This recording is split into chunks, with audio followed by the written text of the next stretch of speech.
नमस्कार मित्रों, welcome back to my channel. मित्रों, महत्वपूर्ण खबरों के साथ उपस्थित हूँ और इस चैनल के माध्यम से आपको बहुत सारी जानकारी मिलने वाली है।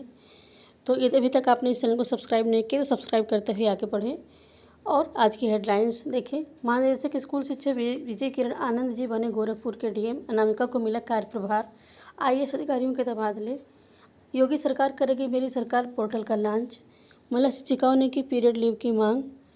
और बहू बेटे के घर में रहने का बुजुर्गों को अधिकार। इन साथ ही खबरों को आप विस्तार से वीडियो में देखेंगे। इसके लिए चैनल पर बने रहें, वीडियो को पूरा देखें, साथ ही साथ चैनल को सब्सक्राइब करते हुए आगे बढ़ें। और आइए खबरों से अपडेट होते हैं। राज्य अध्यापक पुरस्कार के लिए आज से साक्षात्कार होंगे। राष्ट्रीय अध्यापक पुरस्कार 2021 के लिए प्राथमिक और उच्च प्राथमिक स्कूलों के शिक्षकों का चयन किया जा रहा है। आवेदन लेने के बाद जिला चयन समितियों ने उनकी जांच कराई जाएगी। बेसिक शिक्षा विभाग में 91 शिक्षकों की संस्तुति राज्य चयन समिति को करनी है। समिति सोमवार से इन शिक्षकों का प्रस्तुतिकरण लेकर साक्षात्कार लेगी। शिक्षा निदेशक बेसिक डॉक्टर देवेंद्र विक्रम बहादुर सिंह ने बताया कि केंद्र सरकार ने 31 मई को निर्देश दिया था कि राष्ट्रीय अध्यापक पुरस्कार के लिए शिक्षकों का चयन किया जाए। बेसिक शिक्षा विभाग ने 1 जून को आदेश जारी करके 10 जुलाई तक पोर्टल पर ऑनलाइन आवेदन मांगे। आवेदन पत्रों का पहले चरण का मूल्यांकन जिला स्तर पर किया गया। इसमें सही पाए गए 51 शिक्षकों की संस्तुति राज्य चयन समिति को की गई। राज्य चयन समिति 160 शिक्षकों का ऑनलाइन प्रस्तुतिकरण व साक्षात्कार 26 जुलाई को करेगी। प्रदेश सरकार ने देर रात 18 आईएएस अधिकारियों के तबादले कर दिए। कोई भी तबादला आदेश पब्लिक डोमेन के लिए जारी नहीं किया गया। नियुक्ति विभाग के अफसरों ने देर रात तक फोन रिसीव नहीं किया। विभिन्न जिलों व सूत्रों से मिली जानकारी के मुताबिक गोरखपुर समेत 3 जिलों के डीएम बदले गए हैं। लखनऊ के जिलाधिकारी अभिषेक प्रकाश को लखनऊ विकास प्राधिकरण के उपाध्यक्ष का प्रभार वापस ले लिया गया है। कानपुर नगर आयुक्त अक्षय त्रिपाठी को लखनऊ विकास प्राधिकरण का नया उपाध्यक्ष बनाया गया है। शासन ने गोरखपुर के डीएम के विजयेंद्र पांडियन के स्थान पर महानिदेशक स्कूल शिक्षा विजय किरण आनंद को गोरखपुर के डीएम के पद पर तैनाती दी।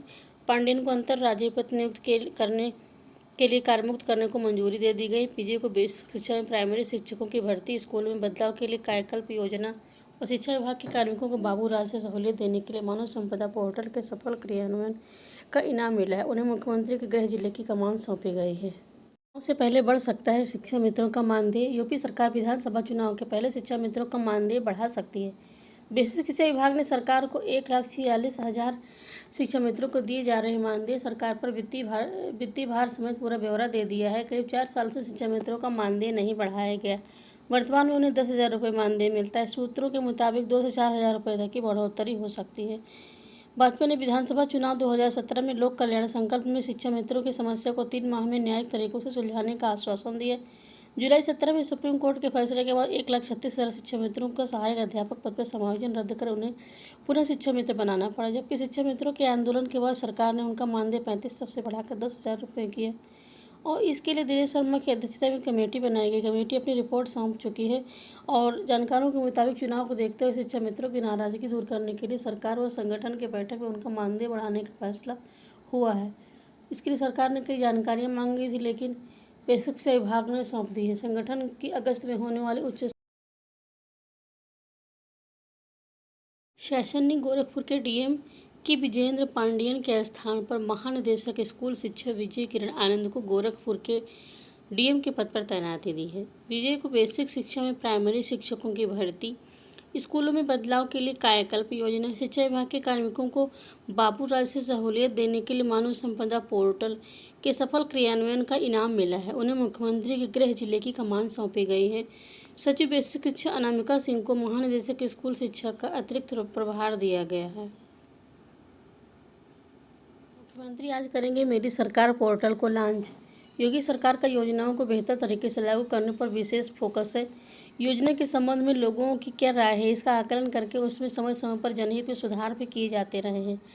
सरकार तकनीक के माध्यम से योजनाओं का प्रचार प्रसार करके आम लोगों की राय आसानी से जान सकेगी और इसके लिए योगी सरकार सोमवार को मेरी सरकार एक पोर्टल लॉन्च करेगी। कार्यक्रम में केंद्र सरकार के इलेक्ट्रॉनिक्स और सूचना प्रौद्योगिकी अश्विनी वैष्णव भी वर्चुअल माध्यम से शामिल होंगे। पोर्टल का उद्देश्य सरकार के साथ आम नागरिक के जुड़ाव को बढ़ाना है। यह शासन की योजनाओं को प्रसारित करने और उन पर आम नागरिकों की राय जानने के लिए प्रमुख मंच। नागरिकों को अपने घर में रहने का अधिकार है। जरूरत पड़ने पर वो अपने बहू और बेटों को घर से बेदखल भी कर सकते हैं। कलकत्ता उच्च न्यायालय ने यह आदेश किया है। कोर्ट ने कहा कि अनुच्छेद 21 के तहत किसी भी बुजुर्ग व्यक्ति को घर में रहने का पूरा अधिकार है। नदिया के एक बुजुर्ग अपने बेटे और बहू की प्रताड़ना से बेघर हो गए तो उन्होंने हाईकोर्ट की शरण ली। जस्टिस राजशेखर मंथा ने कहा कि एक वरिष्ठ नागरिक को अपने घर में अच्छे से रहने का अधिकार है, अन्यथा संविधान में जीवन के मौलिक अधिकार और व्यक्तिगत स्वतंत्रता के अधिकार का उल्लंघन हो सकता है। जीवन के आखिरी दिनों में एक नागरिक को अदालत जाने को मजबूर करना बेहद दर्दनाक है। अदालत ने पुलिस को बेटे और बहू को घर से बेदखल करने का निर्देश दिया। पुरानी पेंशन के लिए अटेवा चलाएगा अभियान। अटेवा पेंशन बचाओ मंच की प्रदेश कार्यकारिणी की रविवार को बैठक हुई। उस वर्चुअल बैठक में संगठन की मजबूती पर जोर दिया गया। बैठक में जनसंपर्क अभियान चलाने का निर्णय लिया गया। प्रदेश अध्यक्ष विजय किरण बंधु को अध्यक्षता में प्रदेश महामंत्री डॉक्टर नीरज पति त्रिपाठी के संचालन में हुई बैठक में तय किया गया कि पेंशन जागरूकता एवं जनसंपर्क अभियान के तहत लोगों को पुरानी पेंशन के फायदे बताए जाएंगे। 1 अगस्त से 30 सितंबर तक सदस्यता अभियान चलाया जाएगा।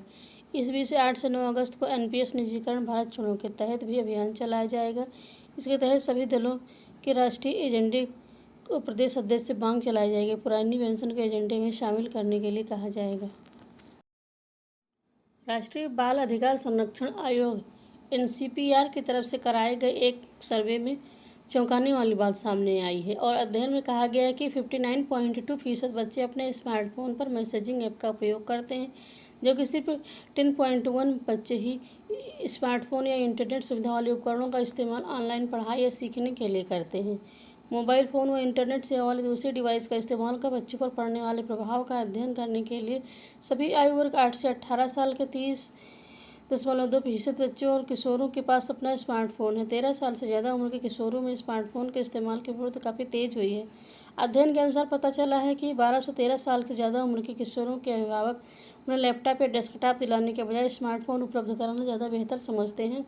देश भर में हुए इस अध्ययन में पूर्व, पश्चिम, उत्तर, दक्षिण और पूर्वोत्तर क्षेत्र की 15 लोकेशन चुना गया। हर क्षेत्र में करीब 1000 लोगों की प्रतिक्रियाएं ली गई, जिसमें स्कूली छात्र, अभिभावक व शिक्षक शामिल रहे। अध्ययन में पता चला कि 72.70% शिक्षकों को स्मार्टफोन के इस्तेमाल का अनुभव नहीं था। 54.1% ने कहा कक्षा में स्मार्टफोन के इस्तेमाल। महिला शिक्षिकाओं ने मांगी पीरियड लीव। उत्तर प्रदेश महिला शिक्षक संघ के प्रदेश सरकार से महिला शिक्षकों को हर महीने 3 दिन पीरियड अवकाश देने की मांग की। संघ की अध्यक्ष सुलोचना मौर्य ने बताया कि प्रदेश भर को समस्त सेवारत महिला शिक्षकों एवं अन्य महिला कर्मियों को पीरियड की समस्या पर माह में 3 दिन पीरियड लीव मिलनी चाहिए। उन्होंने बताया कि संघ ने मुख्यमंत्री योगी आदित्यनाथ के नाम ज्ञापन प्रस्तुत करते हुए इसके समर्थन में ट्विटर पर अभियान चलाया। उन्होंने बताया कि ट्विटर पर बड़ी संख्या में महिलाओं ने इस मांग का समर्थन किया। सुबह 10 बजे से दोपहर 1 बजे तक 3 घंटे में 2.25 लाख से अधिक लोगों ने ट्विटर पर अपनी मांग को मुख्यमंत्री तक पहुँचाया।